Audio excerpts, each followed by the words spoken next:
ओम नमो भगवते वासुदेवाय। हिंदू धर्म में एकादशी तिथि को अत्यंत महत्वपूर्ण माना गया है। वहीं मार्गशीर्ष माह के शुक्ल पक्ष में एकादशी तिथि पड़ने जा रही है। इस एकादशी को मोक्षदा एकादशी के नाम से जाना जाता है। मोक्षदा एकादशी के दिन भगवान विष्णु की पूजा करने से मोह का नाश होता है और व्यक्ति को मरणोपरांत मोक्ष की प्राप्ति होती है। आइए जानते हैं मोक्षदा एकादशी के शुभ मुहूर्त, महत्व, उपाय, नियम, पारण और व्रत कथा इत्यादि के बारे में।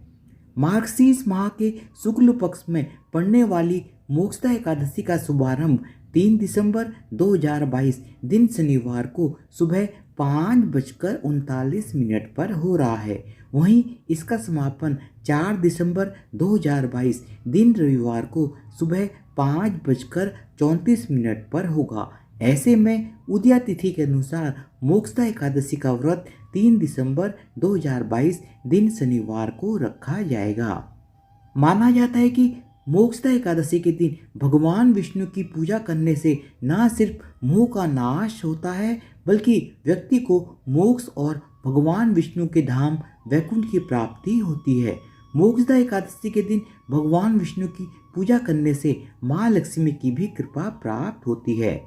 मोक्षदा एकादशी 2022 के नियम। मोक्षदा एकादशी के दिन चावलों का सेवन नहीं करना चाहिए। मोक्षदा एकादशी के दिन किसी के भी साथ अनुचित व्यवहार ना करें।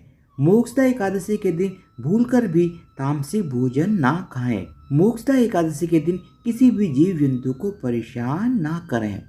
मोक्षदा एकादशी 2022 के उपाय। मोक्षदा एकादशी के दिन एक कपड़े में 1 रुपये का सिक्का रखकर उसे भगवान विष्णु को अर्पित करें। मोक्षदा एकादशी के दिन गाय या हाथी को पीले रंग का कोई भी मिष्ठान खिलाएं। मोक्षदा एकादशी के दिन किसी गरीब को पीले वस्त्र दान में दें। मोक्षदा एकादशी 2022 व्रत का पारण का समय।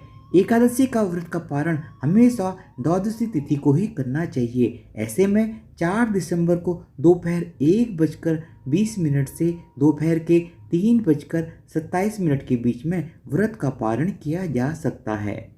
मोक्षदा एकादशी की व्रत कथा। पौराणिक कथा के अनुसार वैखानस नामक राजा चंपकनगर शहर पर शासन करता था। वहीं चंपकनगर के वासी भगवान विष्णु में अटूट आस्था रखते थे।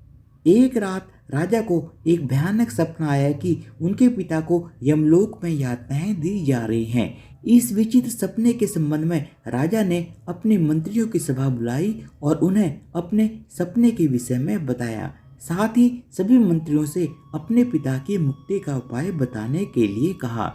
सुझाव के रूप में मंत्रियों ने राजा को पर्वत मुनि के आश्रम जाकर उनसे सहायता मांगने के लिए कहा। जब राजा पर्वत मुनि के आश्रम पहुंचे और उनसे अपने सपने के विषय में बताया तब पर्वत मुनि ने राजा को बताया कि राजन, आपके पिता ने एक अपराध किया था जिस वजह से उन्हें यमलोक में यातनाओं को भोगना पड़ रहा है। जब राजा ने पर्वत मुनि से मुक्ति का उपाय पूछा तब पर्वत मुनि ने उन्हें सुझाव दिया कि वह मार्गशीर्ष मास के शुक्ल पक्ष की मोक्षदा एकादशी के व्रत का पालन करें और श्रद्धापूर्वक दान धर्म करें।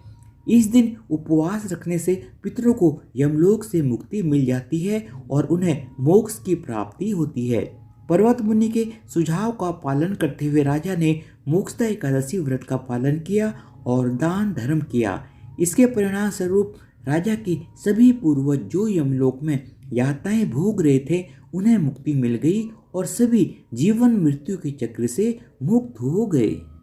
इस प्रकार मोक्षदा एकादशी के दिन पूर्वजों को मोक्ष दिलाने के लिए पूजा की जाती है। वहीं इस व्रत को रखने से मनुष्य के पापों का नाश होता है। मान्यता है कि इस दिन भगवान श्री कृष्ण ने अर्जुन को गीता का संदेश दिया था, इसलिए मोक्षदा एकादशी पर गीता जयंती भी मनाई जाती है। वहीं इस दिन श्रीमद् भगवद गीता, भगवान श्री कृष्ण और महर्षि वेद व्यास का विधि पूर्वक पूजन किया जाता है।